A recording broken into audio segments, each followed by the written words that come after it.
Tonight on Greater Boston, after Sabir's baby, Rehma, died suddenly, the medical examiner said it was murder at the hands of her nanny. But later, she reversed herself, citing possible natural causes.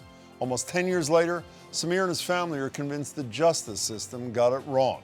Now he's fighting for a bill to add more oversight of autopsies for very young children to make sure what happened to Rehma never happens again. Then later, Parkland shooting survivor and March for Our Lives co-founder David Hogg and Stop Handgun Violence's John Rosenthal joined me on their efforts to achieve progress on gun control on all levels here and around the country. It's been more than 9 years since Sabir and Neda Siddiqui's baby daughter Rehma died, leading to a murder case that gained national attention. But all this time later, they're still searching for answers. Rehma was with her nanny, Aisling Brady McCarthy, when she was found unresponsive on her first birthday. Her brain swollen, blood pooled behind her eyes. A few days later, she died. Her nanny, McCarthy, was immediately detained and then charged with murder after the medical examiner, Catherine Lindstrom, ruled Rehma died from blunt force trauma, shaken baby syndrome. But just a few weeks before the case was about to go to trial, Lindstrom changed her ruling, saying a brain bleed of unknown cause might have led to Rehma's death. The murder charges against McCarthy were dropped and she was deported to Ireland. But the mystery of what actually caused Rehma's death has never been solved. And that's why her parents have spent the past few years advocating for the passage of a bill that would place more scrutiny on medical examiners who perform autopsies on children under the age of 2. Rehma's father, Sabir, joins me now. I really appreciate your time. Thanks so much for having me, being Jim. here. You know, we're going to unfortunately spend the next few minutes talking about how your baby died. And I know she only lived for a year, but I thought we could maybe spend the first minute talking about how she lived, what kind of little girl she was. Sure. She was a shining light for us. She was our first child. She was the first granddaughter on both sides of the family. And she was full of energy from the day she was born, in fact, to the day she died. We have been blessed with 4 children since then, and I can say that she certainly had the most energy out of all of them. So we remember every minute with her. 9 years, but I am guessing there's not a day where you don't think about her and this. Is that a fair statement? This year it would have been her 10th birthday. And I think it's fair to say that we think about her every day, almost every minute of every day. Are you convinced that you know how she died, or is what drives you the uncertainty around how she died?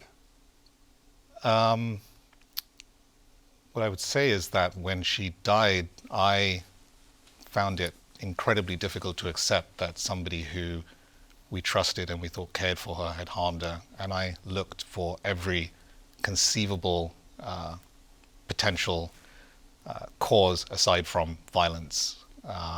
And that led me down this path of understanding better the issues around shaken baby syndrome. And I can't ultimately, after that exercise, escape from the conclusion that that is how she died. If there was a 1% chance that it was something else, I would embrace that and run with it.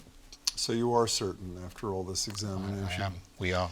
Yeah, Hannah Kruger's piece in the Globe about you and your family and this whole situation, she mentions, and I'd forgotten this from the time, you and your wife didn't speak at the time. It says on advice of lawyer. Are you speaking now because of your concern about this pending legislation? Is that what it is? We didn't speak at the time because we wanted to trust the system to run its course and not engage in the back and forth that was occurring in the media with the nanny's attorneys. Once the situation resolved itself as it did, we wanted to tell the story in a way that that made sense by people who understood the issue, and that's why we're here today. That's why we spoke to Dr. Sanjay Gupta at CNN as well. In that incredible series that Dr. Yes. Gupta from CNN did. You believe justice was denied you, obviously, do you not? Justice was denied our daughter, yes. Where was the breakdown? Who do you blame an individual? Do you blame the system as a whole? Where do you place blame? We're trying hard to avoid placing blame and trying to focus more on trying to ensure this doesn't happen again to other That's families. hard to, respectfully, that's very hard to do. It is very hard to is it do. not? It is hard to do. I think for us, justice means the system acknowledging that it failed us, as opposed to, incarceration or consequences or punishment. Before we get to this piece of legislation that I know you're supporting, you can describe it to us. In the Globe story, at one point you referred to Aisling by the name Ash. Yes. Which is a very personal, Yes. almost warm kind of thing. And I know you entrusted your baby to her. Yes. How do you feel about this woman? We don't think about her now. You don't think about her? That there's no benefit to that at this point. An act to promote public safety and certainty related to child deaths. I believe it's Senator Friedman in the Senate and Representative Decker right. in the Yes. House. What would this thing do? It's very simple legislation. The goal of this legislation is simply to ask the chief medical examiner to review and approve the findings of the death of any child at the age of 2 or under, and if there's a revision, such as there was in our case, that is also reviewed and approved by the chief. So it's just oversight. It's just oversight. So there's a second sign-off, a sort of Correct. a fail-safe Exactly. kind of thing. So it's not just one individual making a decision. A quality control mechanism, if you will. I asked my coworkers to, because I'm fairly good at understanding both sides of an issue, even if I don't agree with one side. I couldn't come up with any reason why this would not pass in a nanosecond. And I understand, and correct me if I'm wrong, the chief medical examiner thought it was unnecessary and too much time. Is there a credible argument against this legislation? We really thought long and hard about how to approach this in a way so that it would be non-controversial, so that it does not settle on one side or the other of an issue. And I think whoever you may ask, the idea of an additional gate or an additional check to ensure that a finding in the death of a child is accurate makes sense. I think the chief medical examiner feels as if it would be an undue burden on her time. But I think given the fact that we're thankfully talking about a small number of cases every year, I think that argument rings a bit hollow. I know you say you don't want to place blame. When you hear the chief medical examiner say, would it be what, an inappropriate, was that the adjective, burden on her time? There have been various adjectives, What's but yeah. What's your reaction to hearing that? It stings. I mean, it does sting. I think to say that it would be an inappropriate use of time to make sure that the cause of death of a child is accurately determined is disrespectful to the dead child, to the parents, and to society. I mean, we should value our children, and when they die, we should try and understand why they died. You have 4 other kids. Yes. All single digits, yes? So Yes. all quite 4 under 8, yes. young. In the Kruger story in the Globe, it mentioned that I guess when one of your kids was 6, I don't know how recently it was, a classmate said that his sister was killed. That's right.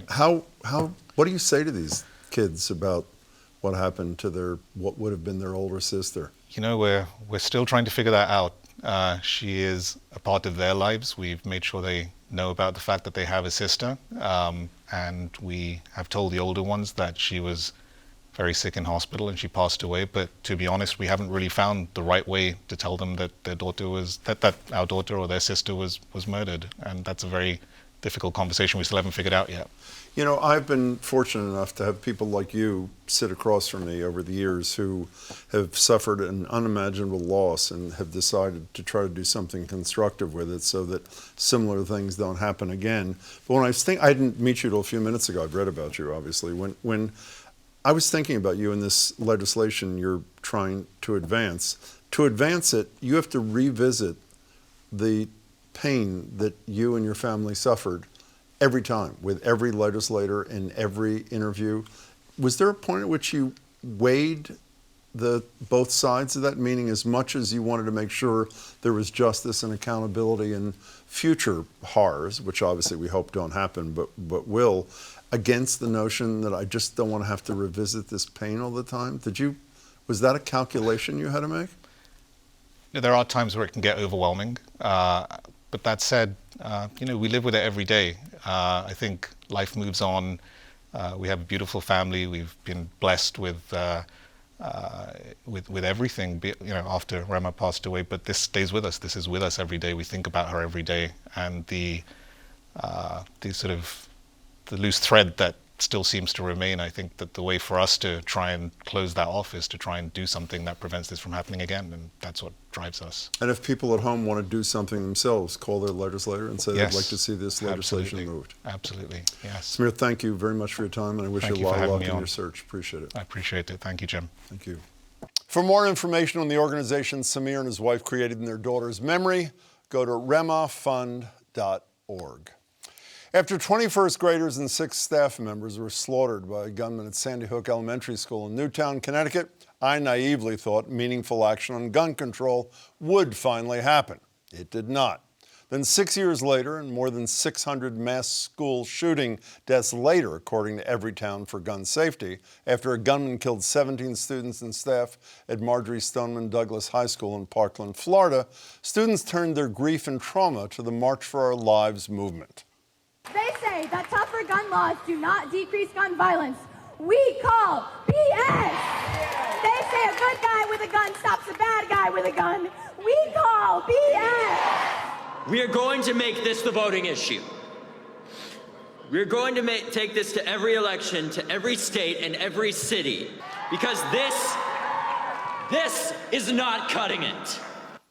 After that, I again thought some action in Washington was imminent. It was not. But my next guests, including one of the speakers you just heard from, don't include surrender in their vocabularies.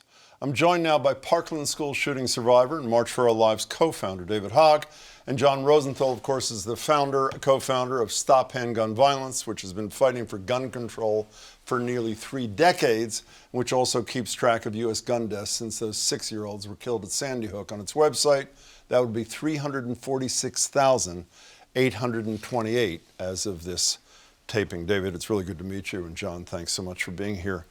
You know, I just had a guy on the show whose 1-year-old daughter he thinks was killed by a nanny, and he's fighting for legislation, and you forget for a second that he also suffers a father's grief. People see you, and you're this crusader, this charismatic activist who's fighting for legislative and other change. You're also a mass shooting survivor. What have the last 4 years been like for you on a personal level, David? Chaotic, to say the least. I think in the first 2 years or so after everything that had happened, my fellow activists and I, classmates and others from Parkland, joined together with many of the parents of victims as well to go and lobby Washington and especially state capitals around the country to change things. I think, to put it briefly, the past 2 years, or the past 4 years now, have felt like 50 or more. We've seen so much cultural change, especially with our generation, turning out at some of the highest rates in American history to vote in 2018, getting 10 seats in the U.S. House of Representatives and defeating more NRA-backed politicians than ever before, and also the highest youth voter rate in American history in 2020. So it's been very rewarding in some senses to see that kind of change, but also very depressing at the same time to see the chilling effect that the filibusters had on our democracy. Can you cite any legislative change that you feel good about in those 4 years? Yeah, I mean, when we started, the CDC and NIH were basically getting $0 in funding from the federal government to study gun violence, in part because of something called the Dickey Amendment, that essentially stopped the CDC from studying the effectiveness of gun laws. And that was one thing that we were able to change through reconciliatory measure within the federal government. Of course, I wish it was more, though. But with that, we've also seen major changes at the state level, with over 50 state gun laws being changed or enacted since Parkland happened. Even in Florida, by the way. Yes, even in Florida. Even in Florida. You know, John, did you not tell me at one point, staying in Congress for a second, it would take members of Congress getting shot for them to act? You did say something like that to me, and members of Congress were shot. Maybe it led to one husband of a shot congressperson being elected to the Senate. But beyond that, in some ways, it seems to have hardened their resolution against change. What next has to happen other than generational change? You know, I, like a lot of people, thought Sandy Hook might change things. 20 babies. But obviously it didn't. Members of Congress have made a choice. They have chosen special interest blood money campaign contributions over the lives of 100 of us a day. I mean, since I started Stop Handgun Violence in 1994, basically 1 million people have died from gun violence.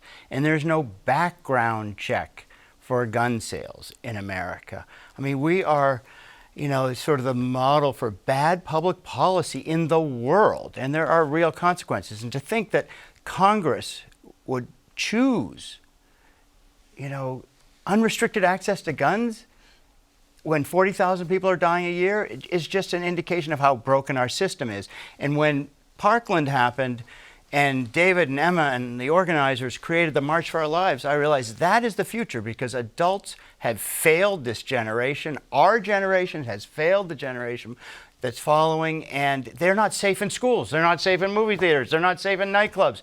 And shame on us for allowing our members of Congress and not holding them accountable. And until we get to the polls and vote these people out, it's just going to continue. Well, until that happens, there is a president who, as you've noted as recently as a couple of days ago on your Twitter account, has the ability to do things. Here's what the President of the United States had to say about gun issues, at least part of what he had to say during his State of the Union last week.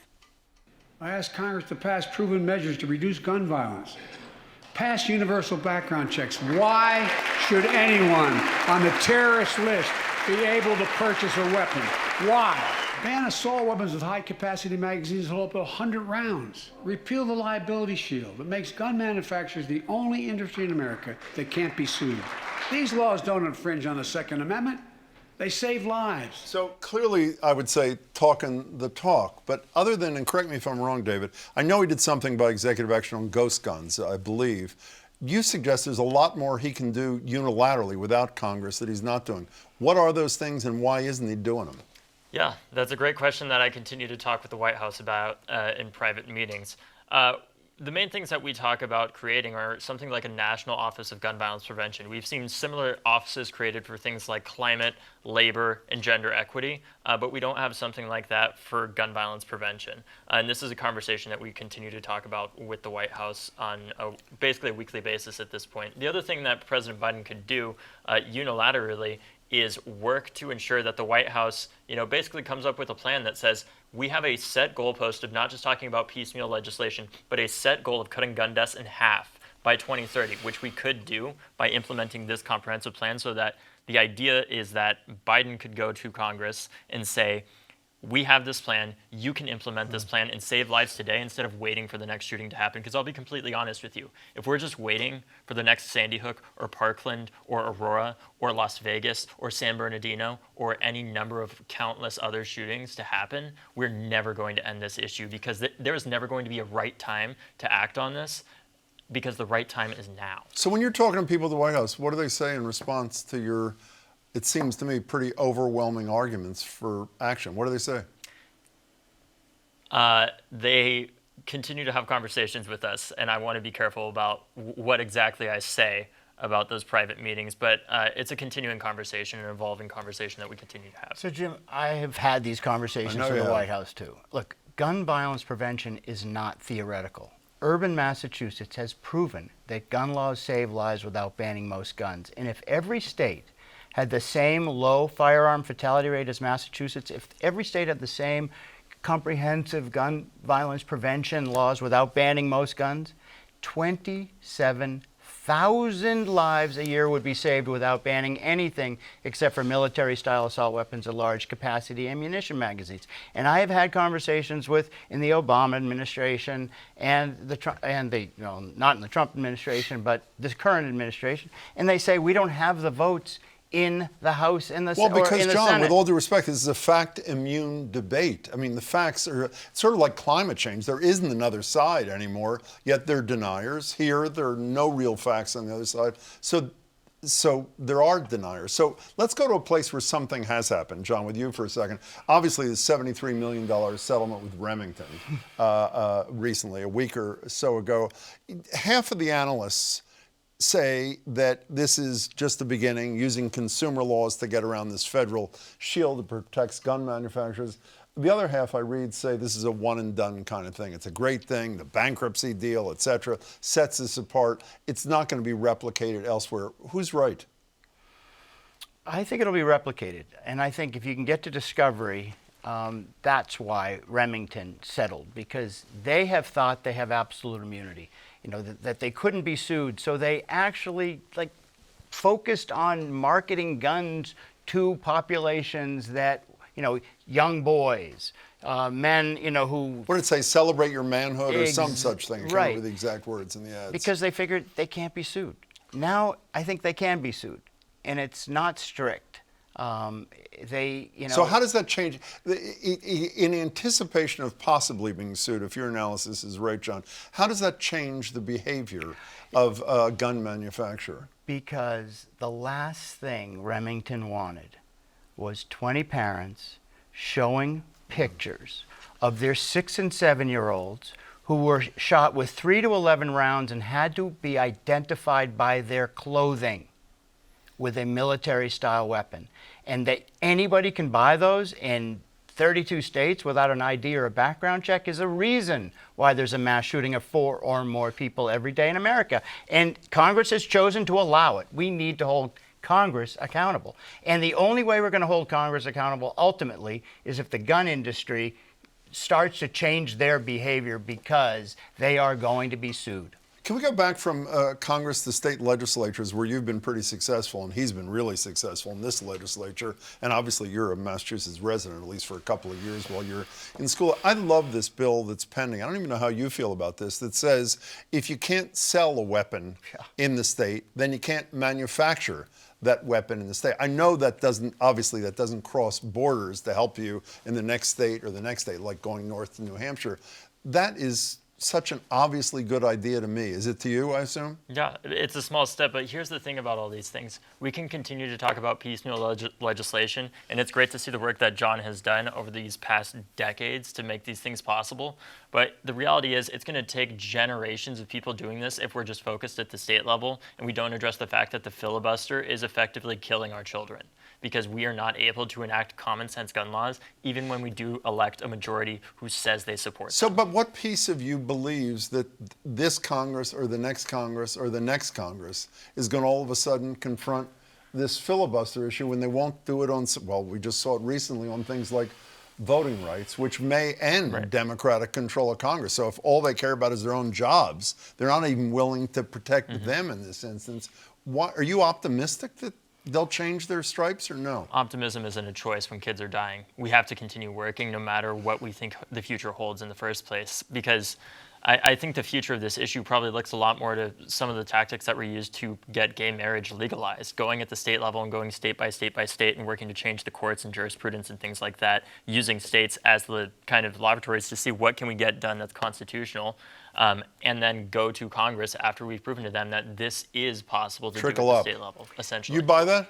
Yeah, yes, I do. And Jim, I was the lead advocate for that gun bill. That's why I didn't ask you. I figured I'd start with him and then get to But you. think about this. So in Massachusetts, we ban military-style assault weapons, including copycat weapons that don't have the same name but do the same function, and large-capacity ammunition magazines.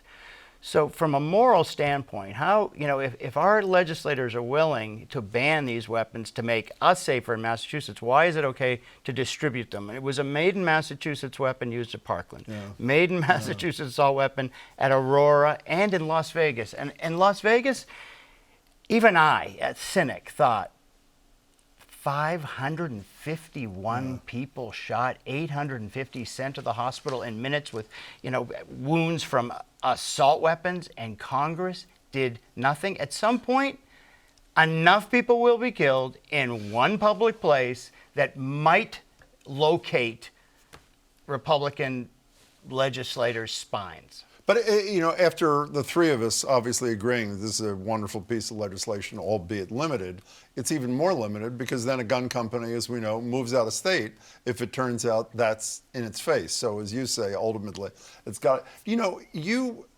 ever get discouraged? I mean, I have to say, I hadn't met you till tonight, but even in this 10 minutes here, you were relentless.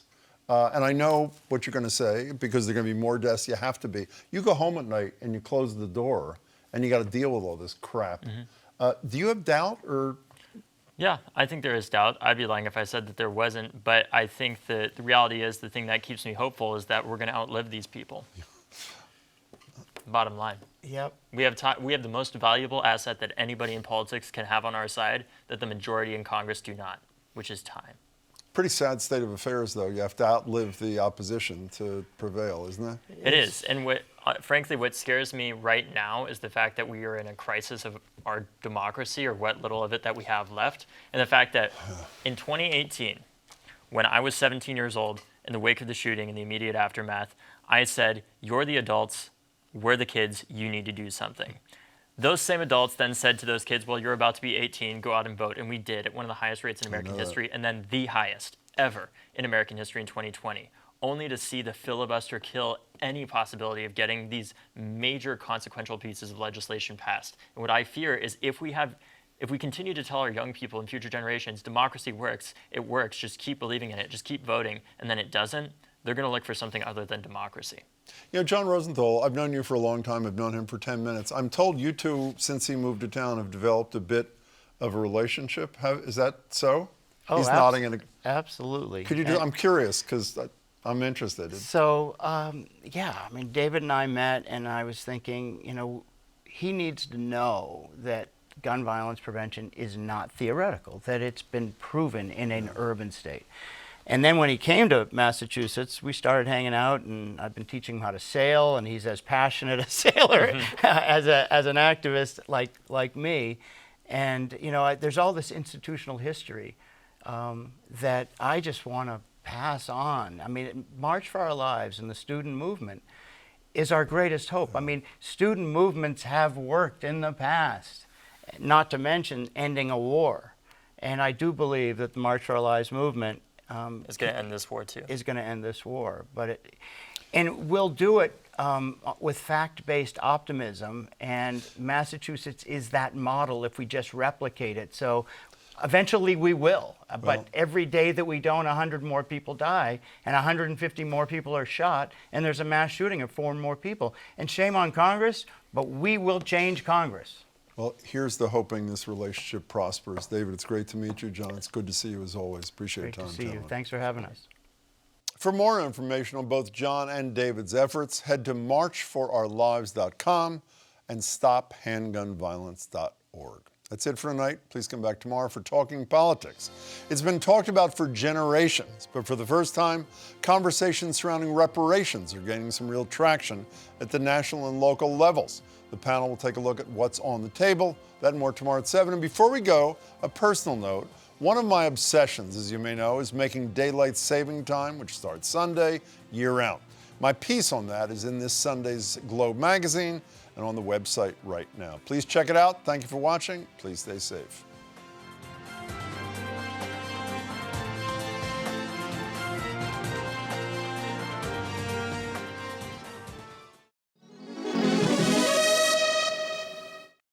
New dawn. New vibe. New duo. I'm looking forward to that, yeah. Join me, Paris Alston, And me, Jeremy Siegel, for GBH's Morning Edition with the local news and fresh insights you need. to start your morning and inspire your day. You gotta live life on the edge a little bit. We're here weekdays from 5 to 10 on 89.7 and gbhnews.org. We got it. Let's go. It's a new dawn. See you in the morning.